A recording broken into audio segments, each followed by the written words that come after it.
Hello, sixth graders. Only a few more days and we're going to Fort Snelling. I can't wait. We've had so much testing the past 2 weeks. It's going to be so nice to get outdoors and just stretch our legs and just learn about all the beautiful things of Fort Snelling and Bdote and not have to worry about reading tests or math tests. And we'll leave that science test to the 8th graders. The reason why I am talking to you today is because I want to answer some questions about Fort Snelling that I know some of you have been asking your teachers and been wondering about, but we've been so busy with the testing schedule that we haven't gotten around to it. So here we go. Many students have been asking me, what do I wear to Fort Snelling, Mr. Hemming? Well, here's the best part. Some of you were able to get some Spartan gear this year, especially with your nerd shirt. We would love it if you could wear as much Spartan gear as possible to Fort Snelling. Now, do you have to? You don't, but it's really cool to represent our school when we're outside of RMS, because we want to show how awesome Richfield is and go Spartans.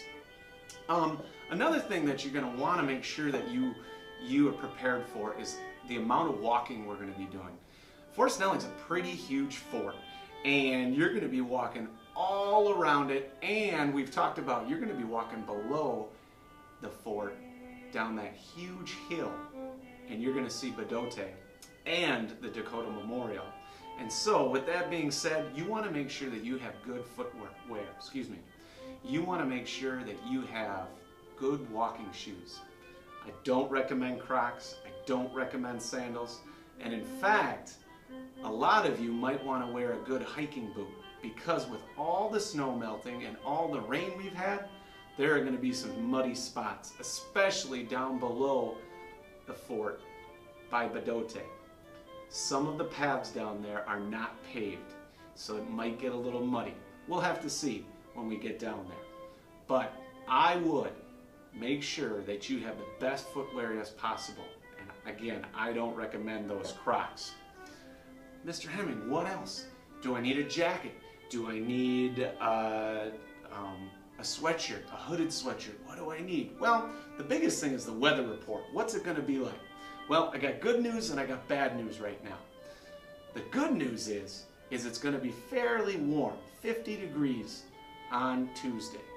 The bad news is they're kind of predicting some rain. It's about 40% right now. I'm hoping that erases. I hope there is no rain, because there's not much shelter at Fort Snelling. It's an open fort. You can go into a few things to be protected from the rain, but for the most part it's an open fort. So let's cross our fingers that that rain disappears.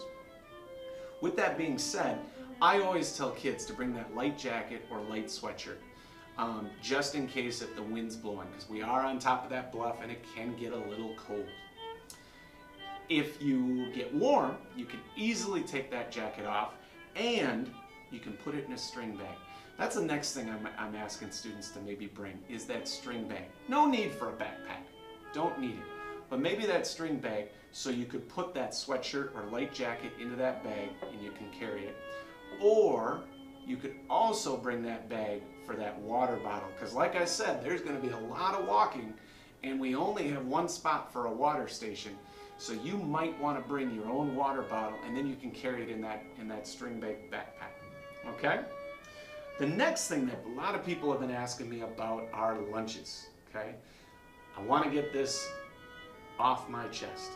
Make sure you put your name on your lunch. That's if you're bringing your own lunch from home, or if you're getting a school lunch. We want to make sure that you identify that this is your lunch. Okay? Crazy things have happened at Fort Snelling, and one of them is the squirrels. Sometimes the squirrels love to go after our lunches. Mr. Hemming, if we have our name on it, the squirrel's still going to go after your lunch. I know, but we'll figure that out, and we'll figure out how to keep the squirrels away. But we want to make sure that you eat your own lunch and that you have your lunch, so make sure that you put your name on it. Those of you who signed up for school lunch, before we get on the buses, we're going to ask you to go downstairs and still punch in your lunch pin number, and then you're going to receive your lunch. And then we'll carry it in boxes, and you won't have to worry about it until we get it over to Fort Snelling and we have lunchtime. okay? But again, name on that lunch, okay? The next thing that people have asked me are, Mr. Hammond, can we really bring our cell phone? Absolutely you can bring your cell phone. But really the only reason we're bringing the cell phone is for those pictures, those selfies. Believe me, if you get a chance to go up in the tower, the highest part of the fort, you're gonna want to take a selfie with yourself, obviously, and with a bunch of friends. The view is spectacular. But again, sixth graders, as Dr. Hines talked about, we cannot abuse the expectations of cell phones. If we're in a group and we're using our phone inappropriately, if we've got our earbuds out and things like that, either the adult in the group or the chaperone in the group, they have the right to take that phone.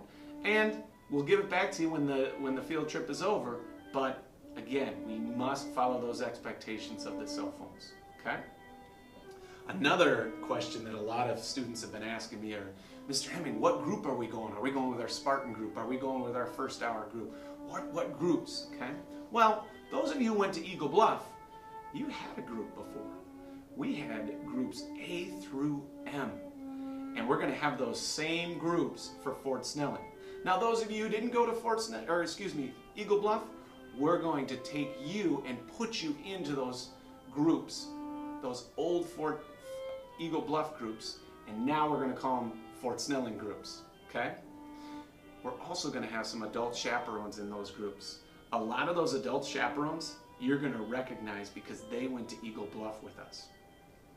We will also have some new chaperones to watch our groups too, along with us teachers guiding the groups. Mr. Hemming, how do we know what group we're in? Well, on Monday in your social studies class, your social studies teachers are going to tell you what group you're in. Hopefully, you remember it and you write it down, because the next morning, Tuesday morning, when you get to school and the 8:35 bell rings, we're going to ask you to go to a specific room where your group is already there, okay?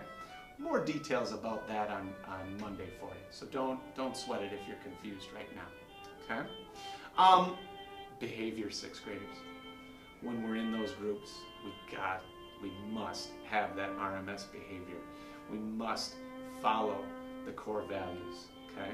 And I know you all will, because you're going to be so busy learning about Fort Snelling and being in awe of all the great things that are going on, but we still need to make sure that we're respectful to the adult leaders in the group and the chaperones.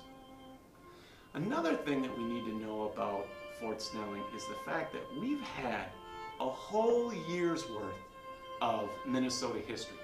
We've learned about the European Americans coming over. We've learned about the Ojibwe. We've learned about the fur traders. So we know a lot of Minnesota history.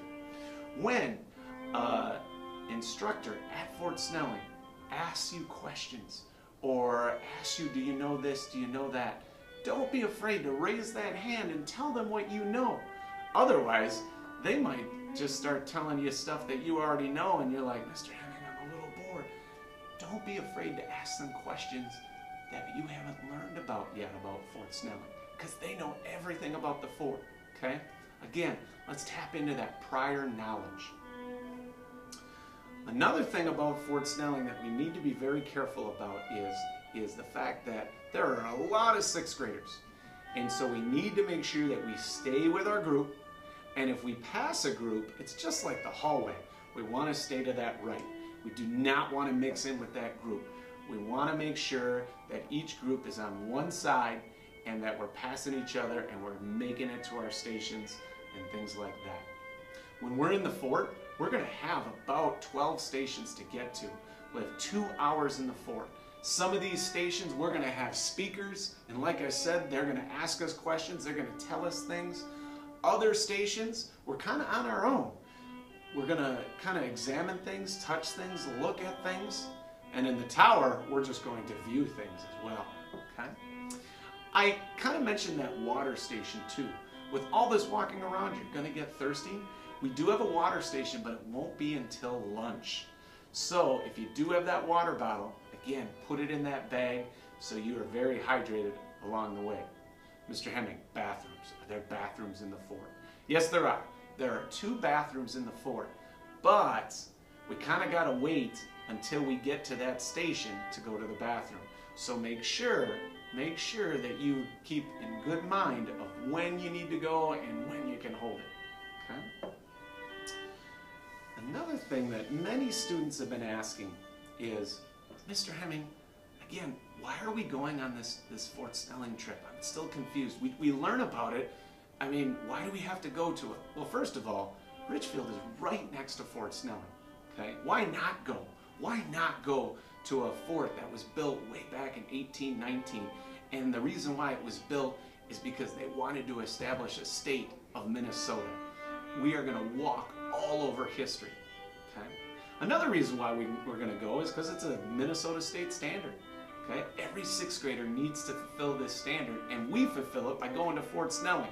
Okay? We don't have to take a test about it. As long as we go to Fort Snelling, we fulfill the standard. Okay? In just a few moments, I'm going to show you some videos about what Fort Snelling means to some certain people. To some people, Fort Snelling means, aha, Dred Scott. In some instances, Fort Snelling means, oh, this is where the Dakota were. And in other instances, Fort Snelling means, this is where I trained to become a soldier. I want you to pay close attention to these videos. They're very powerful. And listen to their message. Another neat opportunity when we're coming back from Fort Snelling is we are going to watch a Dakota drum and dance program. They are going to come in and we are going to be in the auditorium and they are going to perform one of their traditional powwows. It's going to be an awesome, awesome experience. Again, as you watch these videos, listen to their message. What does Fort Snelling mean to them? And then think about that when we are watching the Dakota Drum and Dance powwow on Tuesday in the afternoon. I can't wait for Tuesday, 6th graders.